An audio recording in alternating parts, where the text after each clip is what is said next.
So to operate your Rollerteam control panel, this means you're hooked up to mains electric, so you've got two 40 volt on board.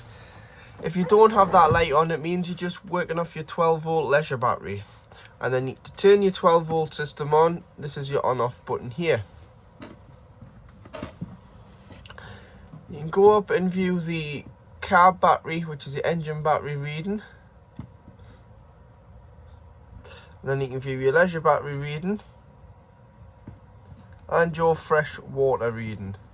Press again and it views your waste going into the red. Down this side you've got your temperature inside the van. You need to turn this on to operate your lights, as this is a master switch for the lights inside the vehicle, then they all are individually switched.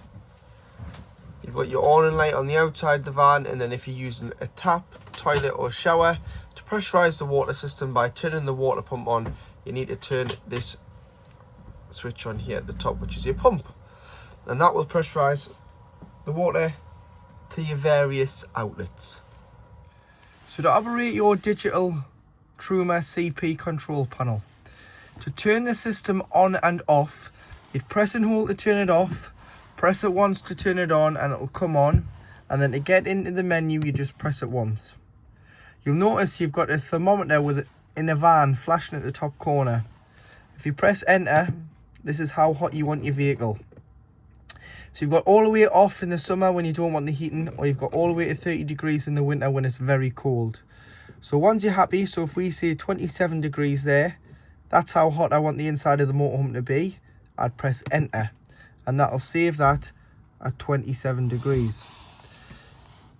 Now you've got a thermometer in some water. This is how hot you want your water. So if you don't have any water on board, you'd have it on off. 40 degrees for showering, 60 degrees for doing your dishes, but it's entirely up to yourself how hot you want your water. Or you've got boost, which will turn off your heating and prioritize your water first. But for this we'll just say 60 degrees because we want the heating to run along with the water. Next you've got what source you're heating the water and the vehicle off. So you've got gas, so make sure your gas bottle's on and it's turned on. You've got mix 1, which is 750 watts of electric and gas.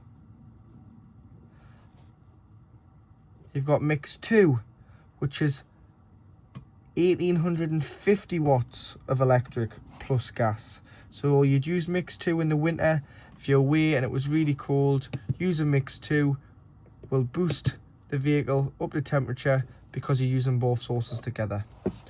Then you can turn it over to electric. So you've got electric 750 watts EL1, and you've got EL2, which is 1850 watts of electric. Don't waste your gas if you're on a site, unless you're away and it's really cold and you're using mix 2 for the first 10-15 minutes. Then allow electric to continue to heat the motorhome and maintain the temperature. Because if you're on a site, you've paid your site fees after all, you'll not want to waste your gas. Then you've got your fan in the top right hand corner, so eco or high or boost. This is just a 12 volt assisted fan. So eco will use less 12 volt. High obviously uses more fan speed, so it's going to use a little bit more 12 volt. And boost uses full power on the fan, which is going to use the most out of the 12 volt battery. Sleep with it on eco because it's a lot quieter than sleeping with it on anything else. If you're going to sleep with the heating on in the winter, you've got a timer so you can time the heating to come on and off, just the once though. Clock in the middle, and then spanner.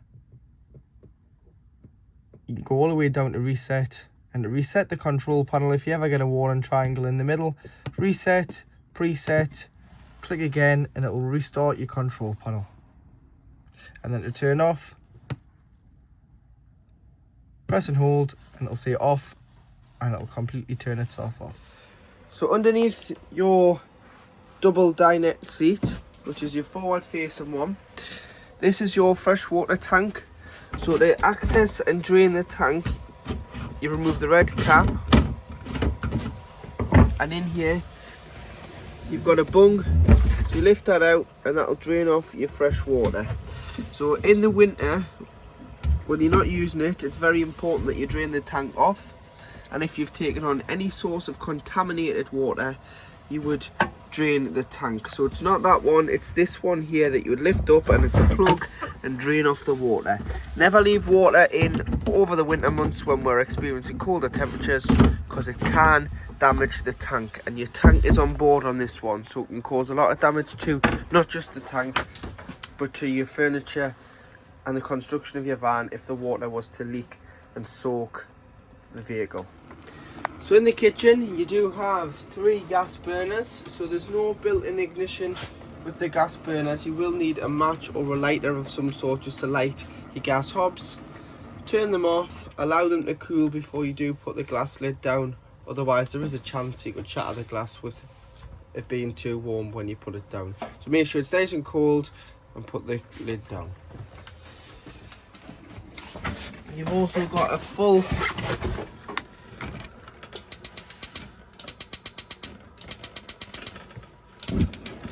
grill,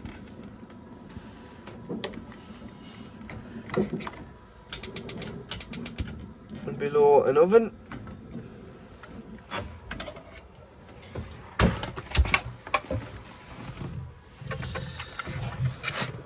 Gas isolation taps here. So any problems with gas, turn the bottle off to be safe. These are mainly for when the vehicle has been annually habitation serviced.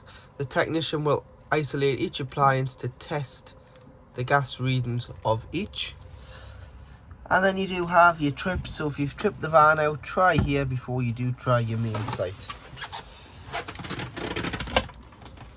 Storage in here, making sure you push your travel catches in. Cutlery drawer, there's your sink plugs in the top there.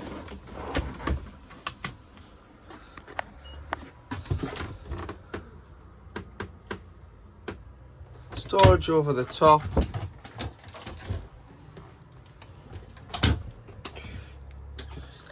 This is a location of your Truma CP digital control panel, but what I'm going to do is I've got a separate video on that, so I'll attach that in the email, or you can check the channel out for a Truma CP digital control panel, which is gas and electric, and it'll show you how that works.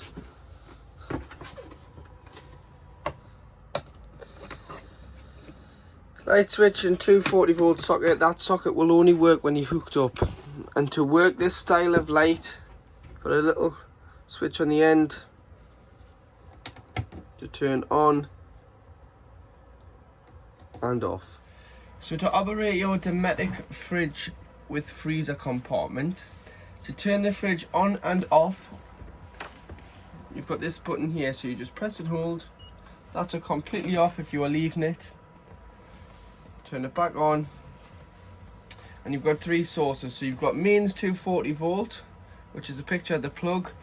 When hooked up to hook up, you can use this either at home when you're pre-chilling it before you put your shopping in, and then chilling your shopping down the night before, or if you're on a site you can use mains hookup. And what that'll do is it'll use the electric, it'll act as a household fridge, and it'll chill your goods in your fridge and freezer.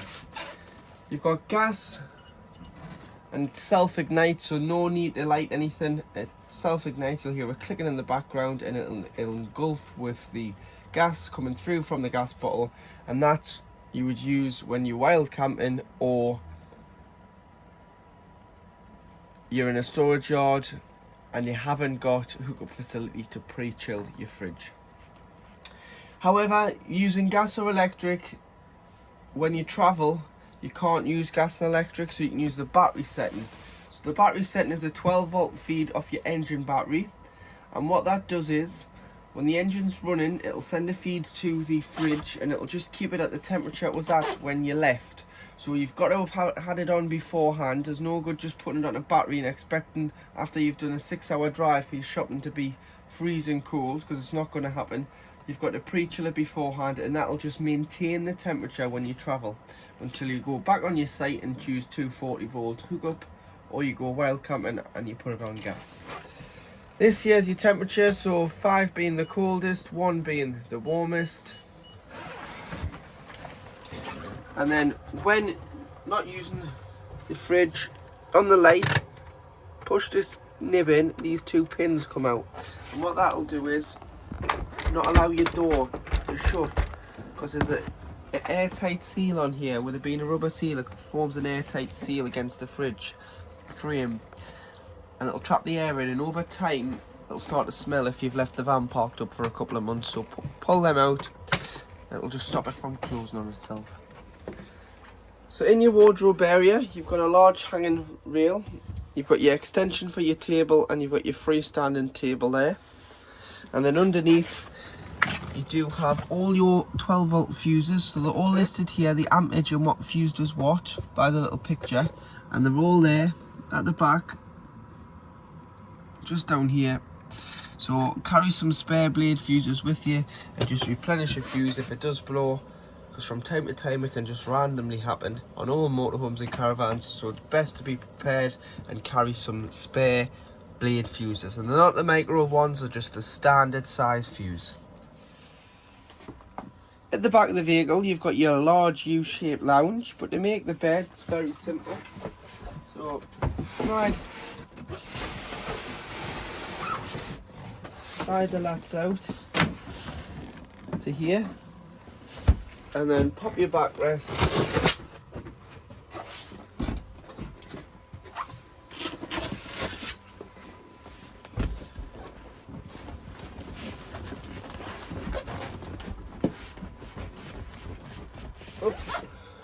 upside down in the middle there.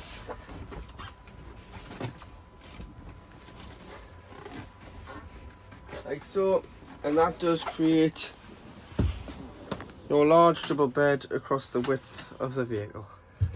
In your cupboard in your back lounge, you do have the location of your Vision Plus TV aerial and booster. So green means it's got a signal. If that was red or orange, first of all try boosting the signal or bringing the signal down on the little wheel here, because sometimes it can be too strong and so other times it can be too weak. If you're still struggling, loosen the white nut off, push the stem up and use the toggle and direct the aerial on the top of the roof. But look where your other motorhomes and caravans are pointing on your site, point yours in a similar direction and you should get a good enough signal. That will then go green, lock it into place, and then retune your telly every time you move locations.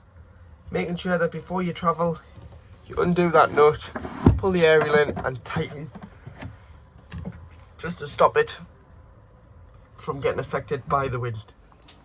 So in the washroom, to operate the toilet, ensuring that the pump's on, you can press the blue button at the back, which is your flush. So press the blue button, put a little bit of water in the toilet before you use it, and then before you do use it, open the blade, which is this lever here. Otherwise you'll mess the door up and you're not lubricating the seal between the blade and the cassette. So open it up, use the toilet, flush after use. Spray with some pink if you've diluted it if you want, because it's just a freshwater flush. There's no header tank for any pink liquid, but you can dilute it into a spray bottle. Spray the bowl and then close the blade. If this was ever left open, your cassette won't come out the outside of the van. It's got to be shut. And then when it is time to empty the cassette, the green will go to red, which means the cassette's full and it's time to empty it. We've got some space here for some toilet roll, toiletry space,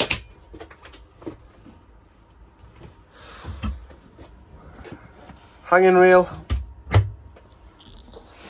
Tie your shower screens back before you travel, and your tap for your sink is also your shower, so that'll clip up to here. But always make sure when you're winterizing you leave your taps open. So hand basin tap, kitchen tap, leave it in the open position to avoid any water from sitting in there and potentially freezing. But that is your washroom. So you've got a large washroom with separate shower.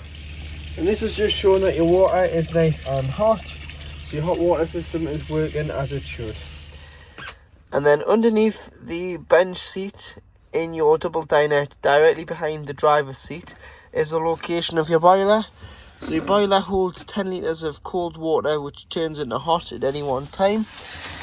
In the winter, we always recommend that you drain your boiler down, along with leaving all your taps open, from the fresh and the waste outside to all the taps within the vehicle, and opening your boiler so no water freezes and causes any damage to the hot water system, because unfortunately it's not covered under warranty, as it's your responsibility to prevent frost from freezing by eliminating the water in the vehicle. So just down here, this here is called a Truma anti-frost valve. So at 3 degrees it'll automatically release the water. So there's a button on this side here at the bottom which will pop out. But to manually do it, which we advise doing if you're going to park her up on the drive and not use her for a couple of months or in the storage yard, turn the diamond, the button pops out at the bottom here. Do it without the pump on so that the pump doesn't kick in. But to stop it, all you need to do is turn the diamond back and press the button at the bottom of the... So right down this side at the bottom there's a button where my finger is now, and push the blue button in. If the blue button isn't staying in because it's cold when you're doing it, put the heating on first without the water. This area will get nice and warm. 10 minutes or so the button will stay in, because that box will get warm and detect over 3 degrees, which means the button will stay in. But when winterizing, open the valve, quickly put your pump on, and just for 10 to 15 seconds open the taps with the pump on. It'll just squirt any water out the pipes through the taps, and then leave the taps open and turn the pump on. Turn the pump off, should I say, and leave the vehicle standing with all the water drained out of the fresh, the waste, the boiler, with the taps open. When you come to reuse it, close this, close the fresh, close the taps, close the waste, fill the vehicle with cold water. Come in, put the control panel on, put the pump on, go to your cold side of your tap first. You'll get an automatic pressurised flow of cold water. Go to the hot, starts to fill the boiler up. When you turn it to the hot side of the tap, it'll cough, splutter, make all sorts of noises until you have a pressurised flow of water, and then your system is full with water in that boiler. But drain her off in the winter to avoid any damage. And then to turn your double dinette into a bed, drop the table down and put it on the other bar, and there's a button on the leg which folds the leg in half, which means it can sit level with the cushions. Infill cushion on there, 2 slide outs, hard bits on the slide out, soft bits on the table, and that's how you would make your double bed. And then if you just lift it up and push it in, they'll slide away. So lift it up, push it in, slides away, cushion goes on top of the table.